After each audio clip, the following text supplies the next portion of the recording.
Hello everybody, this is the X-Spider Films here today, and I'm here to do my second ever video game review. Third, Skyrim, forgot. Spider-Man Edge of Time. And the reason I chose to review this game before its predecessor, Shattered Dimensions, is because I feel that this game gets a lot of undeserved hate.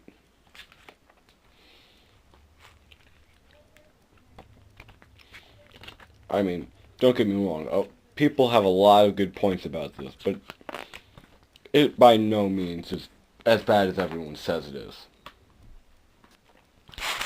This game is a successor to the Spider-Man Shattered Dimensions game that came out in 2010. And this game came out in October 2011. This came out pretty much exactly a year ago. And I remember it. I was in 8th grade, and this is the first game that I ever pre-ordered.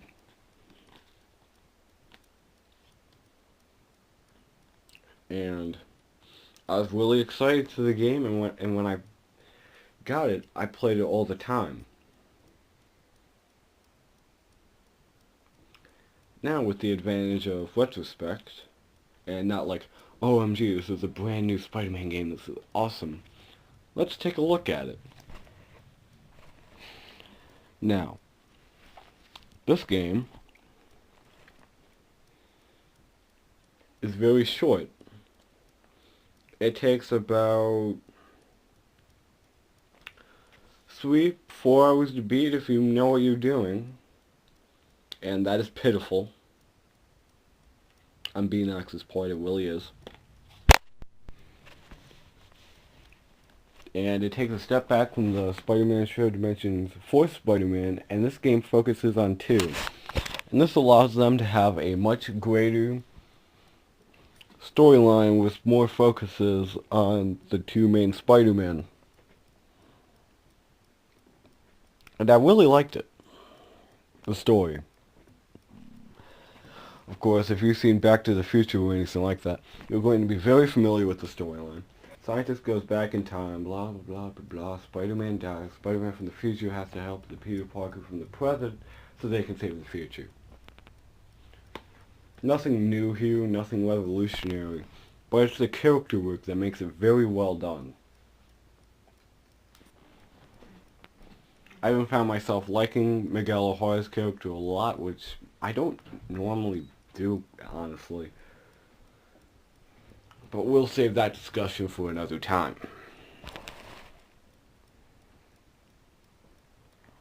The graphics in this game are very good, and a lot of people complain about how each of the Spider-Men didn't have a specific art design. But think of Act 2 when Amazing Spider-Man was in the future and 2099 was in the present. Allow me to ask you a question. How weird do you think it would look if we had like the cel-shaded black outline Spider-Man in the futuristically looking area? That would look pretty dang weird. But a lot of changes, minor changes, have been added in the combats and Shattered Dimensions, like new moves. And for the most part, I really like the new moves. They looked very nice, and I really like the moves in this game more than the moves you got in Shattered Dimensions. And I think it's called Hypersense and Accelerated Decoy were very nice additions. And I found myself liking the Accelerated Decoy more than I like the Accelerated Vision from Shattered Dimensions. Now that we're focusing on gameplay, it kind of brings us to this game's greatest downfall, is that it can kind of be repetitive sometimes. Force open a jam door, find a key for a locked door, etc., etc., etc.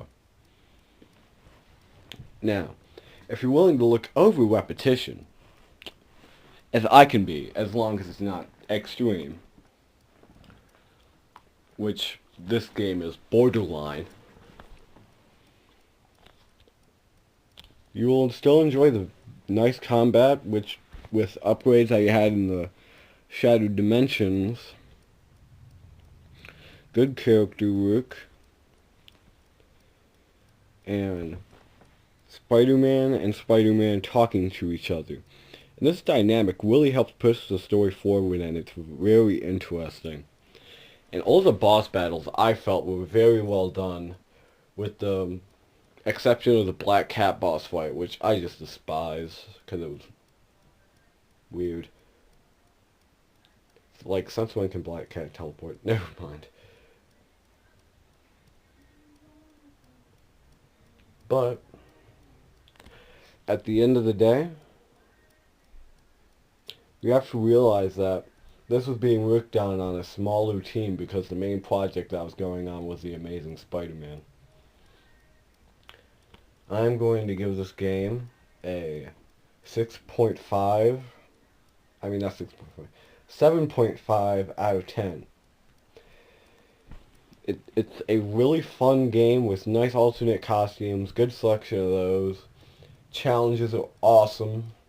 I really found myself having a hard time with the challenges and playing them again and again and again. And a lot of stuff in this game is very well done. It just has those glaring faults of being way too short and a lot of repetitiveness. But if you're willing to look over that, it is a very solid Spider-Man experience, and I encourage any Spidey fan to pick it up. This is the X-Spider Films, signing out, and look forward to the comic book review, which I'm also doing today. Adios.